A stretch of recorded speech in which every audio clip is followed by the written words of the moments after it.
Welcome back to our channel. In today's video, you are going to see how to fix too many friends on Snapchat.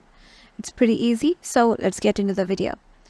Once you have logged in into your Snapchat account, head over to your Bitmoji on the upper left corner.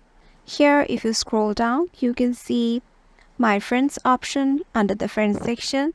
You can see currently there are my only 2 friends, but if there was more, I might need to fix too many friends because there might be some issues if there are too many friends on Snapchat. So for that, I would delete some of my friends by tapping on them and then go to manage friendship and remove friend.